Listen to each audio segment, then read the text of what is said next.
the way the Bible puts it, the Bible suggests that there was some magic going on. I think that Dr. Edinger, Dr. Jaffe, and Dr. Jung would say something like whenever something that um, challenges your scientific knowledge of the world appears in a holy scripture, chances are they're talking about something that's happening in the psyche, in the unconscious world. And it may not have been in the physical world. And there are many examples of that. Um, but, uh, certainly, I mean, what happens in a fundamentalist service, for example? Well, I think what they're doing is basically hypnotizing you. They're overwhelming your conscious sensibilities and your conscious mind. And the biggest example that I ever had, and I've had a few, but the biggest example was in Singapore, where I was in a sort of a tent revival with about 5,000 other people, and they were doing all kinds of things. I mean, they were pulling snakes out of baskets, and they were uh, creating the wave like you see at a NFL football game, and all those things are a type of hypnotic induction. And the way hypnosis works is the hypnotist puts ideas into your head until your conscious mind is overwhelmed, and then you're receptive to suggestions of various kinds. And they do it in different ways, but um, it seems to me that when people are just uh, yakking gibberish, they're making the viewer, the audience, say, "Why can't I understand this? I should be able to understand this because the scripture says I can understand this, and I'm not understanding it." And so your mind goes into this whirl about why you're not understanding this gibberish, and the gibberish speakers aren't going to ever admit that it's just gibberish. But what it does is it is one thing that interferes with your consciousness, actually. And then, obviously, these people, once they've induced you into a trance-like state, then they can suggest anything they want, and they build great temples with it, among other things. Now, that's not always bad. I'm not saying it's always bad, because all group meetings, even a regular church service, or um, a football game or a soccer game, things like that, also have that effect, because they create a um, participation mystique, is what Dr. Jung uh, used to call it, based on what one of his mentors said about it. I don't remember the mentor's name just at the moment, but in any case, it creates a participation mystique. And so Dr. Jung used to say that 100 admirable men in a room create one blockhead. And why is that? And the answer is that uh, they all make decisions based on the lowest common denominator in a group, and they don't think for themselves, because nobody wants to be the protruding nail that gets hammered down. And so, anyway, so goes my observation anyway. I could be wrong. But I do think that this speaking in tongues, at least the way Dr. Jaffe is talking about it here, um, suggests to me that when you're in a therapy session or um, a conversation or whatever, you tend to talk from your unconscious level, and you tend to speak more sincerely, and uh, certainly I think I try to do that based on, I'm just staring into a camera right now, and so I'm trying to be as sincere as I can be, and I'm not holding my watch up and saying, pay attention. I'm not doing that. But in a way, it becomes inevitable when you go to a movie. You have the suspension of disbelief, and so for the 2 hour period of the movie, you forget everything around you. You forget your car that's parked outside, and you don't think about family members that didn't come to the movie with you, and that sort of thing. And you're transported to another place, and that's a kind of hypnotism also. And it also happens when you read a novel. I mean, I think all of us have had the experience of reading a book and then seeing the movie from the book. And the movie is always less, let's say it's less rich than the novel. The novel is better than the movie, usually.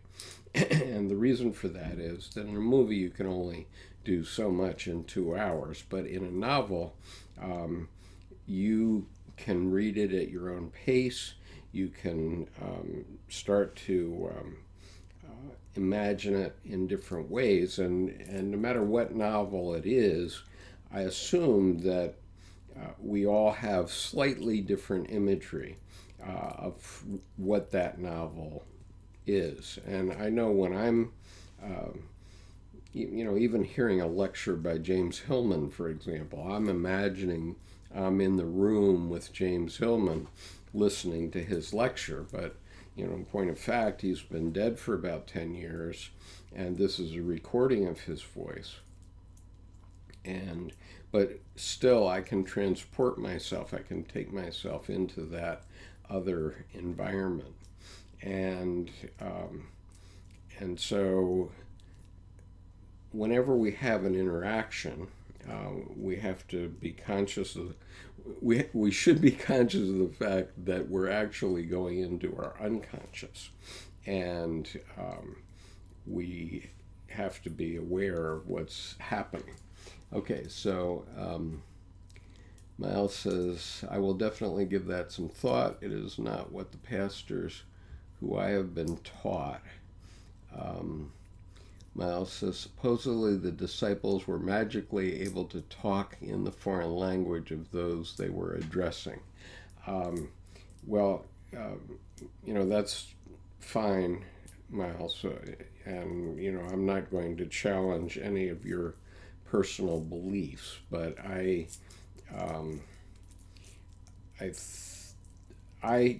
have the perception that when things are discussed magically, then we should be very leery and, as they say, test the spirits. And Dee Lara will remember the image of Ezekiel, and I'm going to share it with the rest of you now briefly. Let me get rid of the ticker for the moment.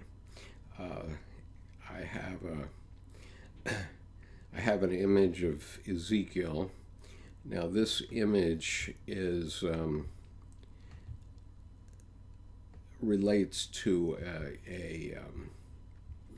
It relates to a vision or dream that Ezekiel had, and it's in the book of Ezekiel in the Bible. And in this image, God has four aspects. He has a human aspect, but he also has an eagle, a lion, and I believe it's a cow or an oxen, something like that. And we actually have no idea what Ezekiel actually thought he saw in his dream or vision. He described it in the book of Ezekiel, but when Rembrandt read about it, this is what he came up with in terms of what the vision was that Ezekiel had. Now, from Dr. Jung's point of view, he was evaluating these things from a psychological point of view, and so he was saying, yes, these are actual facts. They are psychic facts, which does not mean that they were in the physical world. They were in the psychic world of this man, Ezekiel. And so the account that we have in the Bible, as with the account of Job in his various interactions with Yahweh, those are honest accounts based on what those people saw at that time, and they were simpler people who hadn't been exposed to the scientific method at that time, about 2,000 years before the scientific method really got cooking. And so they were being completely honest and about what they saw. And those were psychic facts. And so Dr. Jung was simply analyzing those visions and dreams as psychic facts. And he wasn't saying anything about the physical reality of Ezekiel showing up, of Yahweh showing up with these four animals, all representative of him, but only one has a human face. And and it's a reference to the fact that all of us have an instinctual nature too, and our instinctual nature includes, the power of an eagle, the oversight of an eagle, the vision of an eagle, and another part is, the fierceness of a lion, and so on. But still, in this image here, we see the lion is still referential to God, and then the oxen is referential to God. But they are instinctual creatures, but they still represent instinctual aspects about ourselves, actually. And so that's basically what Dr. Jung was getting at. Let's see.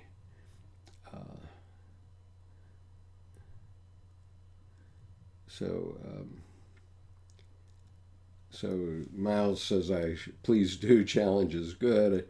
I've learned from atheists too. Well, I'm learning not to be an atheist these days, Miles. But my understanding of the biblical stories and of the life of Christ and so on has changed quite dramatically since I have been studying Dr. Jung. And I think for the better. I think I'm becoming a better Christian, but I also I'm studying Buddhism, at least once a week. I go to a meditation class that's run by a Tibetan Buddhist monk, and I try to make comparisons between what Dr. Jung was saying, what the Buddhists were saying, and what the Christians are saying. And what I understand from that is that my, I won't call it belief, my knowledge of God has become enriched by all of those traditions now, as I see that they all have an interplay. And we had a interesting question here. Let me just see. Miles says, the pervasiveness of deception is beyond my ability to grasp how bad things have become.